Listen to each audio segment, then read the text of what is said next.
An historic jewellery store run by a Perth family for 3 generations has been left in ruins by a destructive thief. It's the second shop to be hit in recent weeks, but the Police Commissioner says the robbers aren't smart enough to be motivated by soaring gold prices. Going in barehanded, the weight of this city window brings an attempted heist crashing down. Undeterred and back on his feet, he loads up those same hands with whatever he can carry from All Gem Jewellers. The business is everything. It's everyone's livelihoods, and a lot of effort goes into making this stock. Everything's made on site by hand, so it's not just the price of the materials, it's how many hours work go into it. And it's a real setback when you don't get anything for it and you have to remake it all over again. A pure smash and grab happening just before midnight. The target, a 3-generation family-owned business that's part of Perth's historic London Court. We're looking at definitely new glass, so the glass is about $10,000. The rest of it's the heritage copper work, which all needs to be replaced because it is a building from the 1930s. Everything needs to be built back to those standards, so it means all new timbers, all the supports, everything. Police charged 36-year-old Hiroshi Hassan Masatora. He was granted bail. The magistrate agreeing with his lawyer it is difficult to identify him in the CCTV, adding DNA may emerge but wasn't available today. It comes just weeks after thieves targeted a Mount Lawley jewellery store, another brazen early morning robbery. The Police Commissioner confident the surging price of gold and silver isn't what motivated this master plan. Mostly these are opportunistic crimes, not very well organised. Despite last night's setback, this family-owned business hasn't lost its sparkle. The store opening today and welcoming customers. It might be one step backwards, but we'll try and take 2 steps forward. A motto with a nice ring to it. Brianne Ferreira, 7 News. A Kelmscott convenience store has become the latest target of the tobacco war firebombings plaguing Perth. The shop's owner claims only days ago strangers told him to close his business or see it burn to the ground. Caved in by a car, burnt out minutes later. A playbook of Perth's tobacco wars that's become frighteningly familiar.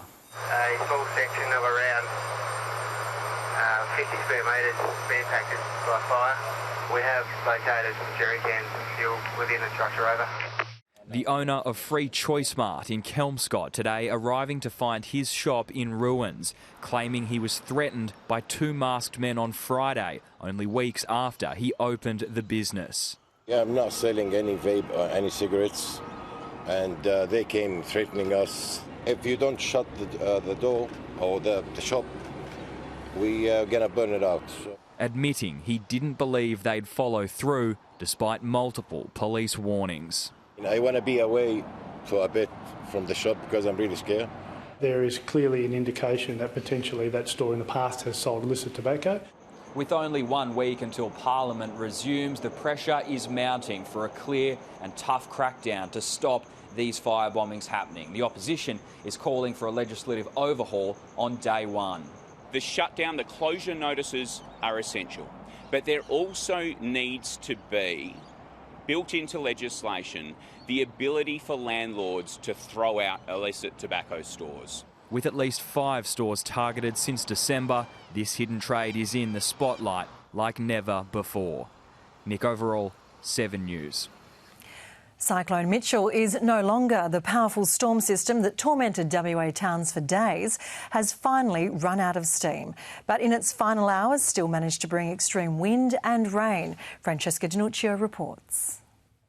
In the dying days of Cyclone Mitchell, a final gasp, taking out these banana crops. Carnarvon growers counting the cost yet again, trying to save whatever they can salvage. We're going to probably see losses between 50%, 30%, depending on the age of the patches, but it will have a significant impact on the industry. An industry that's copped a double hit from Mother Nature's fury. This on top of the heat wave that we had 3 weeks ago, we had temperatures over 48 degrees, is really quite devastating. Damage of up to $1 million. Local farmers say the cyclone shouldn't spike prices at Perth's supermarkets. At the end of the day, us farmers, we don't set the price, so I think there'll still be plenty of bananas for everyone. The Category 1 system sideswiped the coastal town. It was very gusty, quite challenging, but all in all, I think we dodged a bullet. Mitchell took its time, finally making landfall at 1 this morning east of Shark Bay. The rain band then pushed further inland. Cyclone Mitchell was different to most of our cyclones, hugging the coastline for thousands of kilometres. It teared past several towns in its path, from Karratha to us here in Exmouth, before finally crossing the coast just south of Carnarvon. Over the past 3 days, there were just 20 calls for help, but Mitchell's impact was widespread and nothing short of a wild ride. In Exmouth, Francesca Danuccio, 7 News. It's been revealed a Rockingham driver couldn't walk straight moments before he mowed down a mother and left her for dead.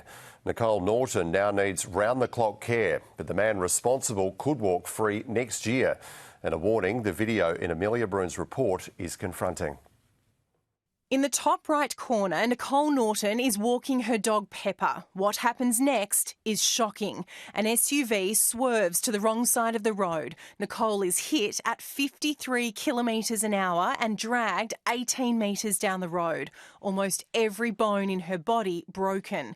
The man behind the wheel, Jai Cooper, was high on a cocktail of drugs and alcohol. He didn't stop, instead driving another 2 kilometres, removing both his licence plates and running. Today, he was jailed for 4 years and 4 months over the crash last May. But with parole and time already served, he could be out next September. We're pretty happy with that overall. Doesn't matter what Jai got sentenced. It's not going to change what's happened to Nikki and what she has to go through and what we have to go through. How did you feel about the sentencing today? It was fair. Any message for Nicole Norton or her family? Nicole had to learn to walk again. She still needs round-the-clock care. In the moments before Nicole Norton was mowed down, Jai Cooper couldn't walk straight. He'd already crashed into a fence and a pole, the judge telling him today it should have been obvious he was in no state to control a vehicle. I hope that Jai takes a positive turn in his life and changes the way he goes about things and hopefully comes out a better man. Amelia Bruin, 7 News. Susan Lee is hanging on to her job after only just surviving today's Liberal Party room meeting without a leadership spill. But as Angus Taylor times his tilt, a former Liberal Prime Minister has unleashed at his old party, saying they've strayed into la-la land. In the same courtyard where he launched his own leadership challenge in 2015. It was over there, actually. Malcolm Turnbull says he came to talk hydropower, not power struggles, but shared his views anyway. If Angus wants to be leader of the Liberal Party, he should stand up and say so, and say why. Liberals expect Angus Taylor to do that before the end of the week. Mr Turnbull warning whatever happens, the party must return to the centre-right. And if you run off into la-la land, which is where they've headed, then you find yourself running second to Pauline Hanson. Malcolm Turnbull. From the man now running with Pauline Hanson and with no love lost after being dumped as Deputy Prime Minister under Malcolm Turnbull's so-called bonk ban. I remember a certain gentleman talking about, that you shouldn't be a bitter ghost. I don't know. The only thing he's missing down there in the courtyard is a sheet over his head. With only estimates on this week, most senators aren't even in Canberra, which means Angus Taylor would need to declare his hand in the next 48 hours to give Liberals enough time to be here for a spill on Friday. In the Liberal Party room today, moderate Jane Hume asked Susan Lee how she planned to avoid electoral oblivion. Miss Lee replying, "Stop talking about ourselves. Disunity is death." The Treasurer making light of Angus Taylor's dilemma. Half of the party room supports the member for Hume and the other half have met him, Mr Speaker. And all are now waiting for him to make his move. Conservative sources tell me they're considering if one or more of them need to stand down from shadow cabinet in the next couple of days to bring on a spill, though no decision has been made on who or when. And while this leadership struggle is part of the post-election civil war between the Conservatives and the moderates, it's the handful of non-aligned Liberals in the middle who will really determine the outcome. And they tell me the lobbying for their votes hasn't even begun. Yet. Tim? Thank you, Mark. The former Prince Andrew is tonight accused of leaking confidential British government information to his friend Jeffrey Epstein, who'd already been convicted of child sex offences. The King has now declared Buckingham Palace will work with a potential police investigation into his brother, as the ex-Duke's apparent actions plunge the monarchy into a deeper crisis. For the second time in 4 days, revelations from the Epstein files overshadow royal duties. Charles, how long have you known about Andrew and Epstein? The heckler answered not only by boos, but later an extraordinary statement from Buckingham Palace about former Prince Andrew, expressing the King's profound concern at allegations which continue to come to light and the palace's willingness to stand ready to support police. It's unprecedented, and I think that this is a seminal moment in the royal family's dealing with this scandal. A criminal investigation into Epstein's alleged trafficking of women to Andrew and his conduct as UK trade envoy appearing increasingly likely, after new emails revealed he leaked reports on Asian countries to Jeffrey Epstein, as well as a confidential brief on Afghan investment opportunities. The saga following Prince William on his own diplomatic trip to Saudi Arabia, a spokesperson expressing he and Princess Kate are deeply concerned by the continuing revelations. No such statements from Ghislaine Maxwell today, the convicted trafficker refusing to answer questions in the US before a behind-closed-doors deposition.